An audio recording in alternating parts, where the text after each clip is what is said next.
дар давраи танаффус қисми зиёди дастаҳо дар трансфери тобистона футболбозони навро ба ҳайаташон шомил карданд ва футболбозон аз як даста ба дастаи дигар гузаштанд.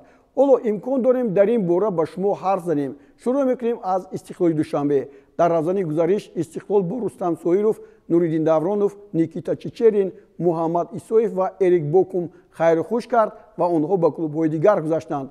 дар навбати худ Идрис Амину аз клуби марказии варзиши Артиш, Парвиз Боқиохунов аз Хаттон, Глеб Грачев аз Астересе Юнон, Сиёвуш Асоров аз Раҳматгонҷ Бангладеш ва Гонсало Габриел Ритако аз Аргентина ба ҳайати Истиқлол пайвастанд.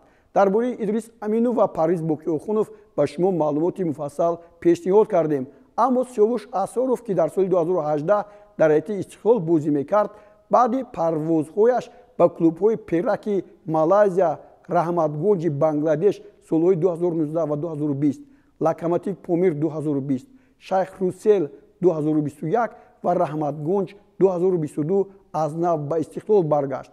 ӯ дар дастаҳои мазкур 60 вохӯрӣ анҷом дода ба дарвозаи ҳарифон 9 гол задааст.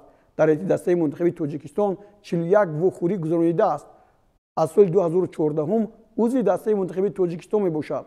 агар дар давраи сармураббигии Усмон Тошев ба ҳайати мунтахаб ҷалб нашуда бошад, пас Петр Шегерт ӯро аз нав ба даста даъват кард ва ҳоло узви дастаи мунтахаб аст.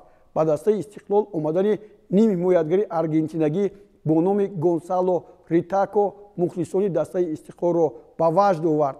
ин бозингари 29 солаи аргентинагӣ дар вохӯрӣ бо дастаи Моҳир ба майдон омад. дар бозиҳои 8-1 ниҳоӣ 56 дақиқа бозӣ кард ва ӯро Шаҳром Сулаймонов иваз намуд. Гонсало Ритако дар чемпионатҳои Аргентина, Эквадор ва Ӯзбекистон бозӣ кардааст. ҳарчанд маълумот хеле кам аст, аммо дар ҳайати дастаи Қизилқум ҳамагӣ дар 6 вохӯрӣ иштирок кардаасту дар 2 бозии ҷоми Ӯзбекистон инчунин. Ритако дар дастаи мазкур буду шуст 60 дақиқа дар майдон ҳунарнамоӣ кард ва дар ҳама бозиҳо аз курсии эҳтиётӣ ба майдон омад. аз ҳама зиёд бо дастаи Қӯқанд 1912 19 дақиқа майдондорӣ намуд.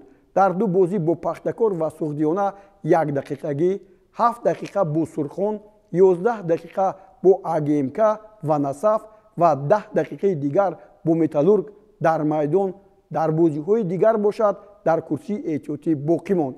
шояд Истиқлол ӯро барои аргентинагӣ буданаш ва бори аввал дар чемпионати Тоҷикистон иштирок карданаш ба клуб даъват карда бошад.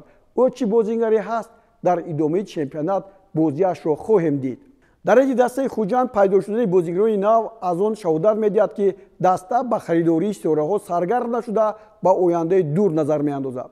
дарвозабон Дилшод Дадабоев аз Эсхата, дар хати нимҳимоя Динмуҳаммад Очилов аз Насафи Ӯзбекистон, Шаҳбоз Салимбоев аз Олимпик Чирчиқи Ӯзбекистон, Хушнудбек Бозоров аз Машъали Ӯзбекистон бозингарони нави даста ҳастанд.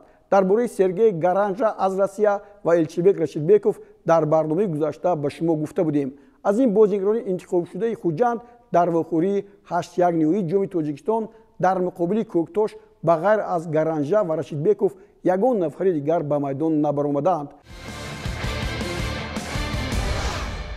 бо бозингарони нави клуби марказии варзиши Артиш шинос мешавем. дарвозабон Иброҳим Бобонӣ аз Того, дар хати муҳофизат Исамел Траоре Кот д'Ивуар, Лутфӣ Алиризо Султоналӣ аз Эрон, Ризо Телесарбанд нимҳимоятгар, Аласа Монгбет Камерун, Бахтиёр Чориев Регар Тадаз, ҳамлагар Алиризо Саид Иланду аз Эрон. дар ҳайати клуби марказии варзиши Артиш дар бозии 8-1 ниҳоӣ ягон бозингари нав ба ғайр аз Чориев ҳузур надошт. дар бораи бозингарони нави дастаи Равшани Кӯлоб дар барномаи гузашта гуфтем. Истаравшан низ якчанд бозингари навро ба даста ҳамроҳ кард. дарвозабон Мирзоҳидҷон Ҷалилов аз Сӯрони Ӯзбекистон, муҳофизатгарон Манучер Ахмедов аз Равшани Зафаробод. ин баргашти ин бозингар аст. муҳофизатгар Далер Шомуродов аз ҳосилоти Фархор, нимҳимоятгар Ҳоҷибой Зиёев аз Хуҷанд, Ҷаъфар Исмоилов аз Регри Тадас, Исмоилҷон Охунҷонов аз Сӯрони Ӯзбекистон, ҳамлагар Ойбек Аҳматов аз Янгер Курувчии Ӯзбекистон. мураббии нави Истаравшан ҳам аз Ӯзбекистон аст.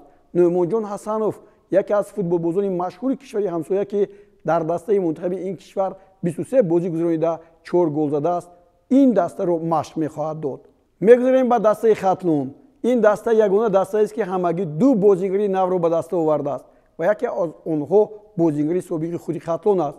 инҳо ними ҳимоятгарон Двамоҳ Кофи Авусу аз Касоаи Гана ва Сафиуллоҳи Назарзода. Байти эсхата назар карда мафтун шавед. Бозигарони наваш киҳоянд? Дарвозабон Владислав Шевченко аз Фортеи Россия, муҳофизатгарон Ойбек Абдуғафоров аз Истарафшан, Олимҷон Каримов аз Айзвали Ҳиндустон, Роман Хибаба аз Пионер Ленинградская Россия, Эраҷ Раҷабов аз Равшани Зафаробод. ин даста мураббиашро низ иваз кард ва акнун эсхатро мутахассиси рус Игор Суров машқ медиҳад. Файзканд ҳам футболбозони зиёдеро дар райтааш дигар кард. Дарвозабон Муҳаммадраби Раҳматуллоев, муҳофизатгар Элвин Мирзоев аз Хан Ленкорани Озарбайҷон, нимҳимоятгарон Мамадали Содиқов, капитани даста аз нав ба ин даста баргашт. Аббос Андалибов ҳам аз Равшани Кӯлоб боз омад.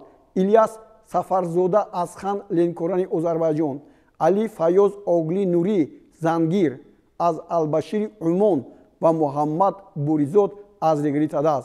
Регри Тадас шояд аз ҳама бештар футболбозони навро ба даста оварда бошад. Шинос мешавем. Дарвозабон Қурбоналӣ Бобоев аз Истарафшан, муҳофизатгарон Миркомел Лукаев аз Файзканд, Фирӯз Қараев аз Истарафшан, Акбар Бобумуродов, Ҳакимхон Аламхонов аз Металлурги Ӯзбекистон, нимҳимоятгарон Шерзод Муҳаммадиев, Ҳоҷи Акбар Узоқов бозигарони худи ҳамин даста буданд, Ҷасур Қурбонов аз Ӯзбекистон ва ҳамлагар Анвар Муродов аз Файзканд. Ниҳоят расидем ба дастаи Равшани Зафаробод. Пеш аз ҳама ин даста сармураббии худро дигар кард. Минбаъд дастаро мутахассиси ӯзбекистонӣ Хуршед Юлдошев ки собиқан дар дастаҳои Гулистон, Кимиёгар ва Оқтепа бозӣ мекард, роҳбарӣ мекунад. дар эди даста ҳам тағйирот хеле зиёд ба чашм мерасад.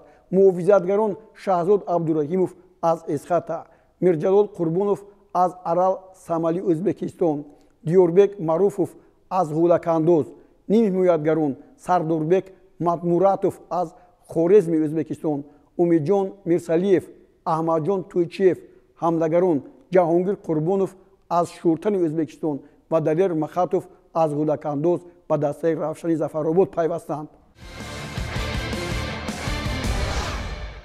дӯстони гиромӣ, дар ҳамин ҷо барномаи навбатии футболи Осиёро ба анҷом расонем. мақсади мо тарғиби футболи Тоҷикистону Осиё аст. ҳар ҳафта дар ҳамин рӯз барномаи моро интизор шавед. хайр то боздид. шоду пирӯз бошед.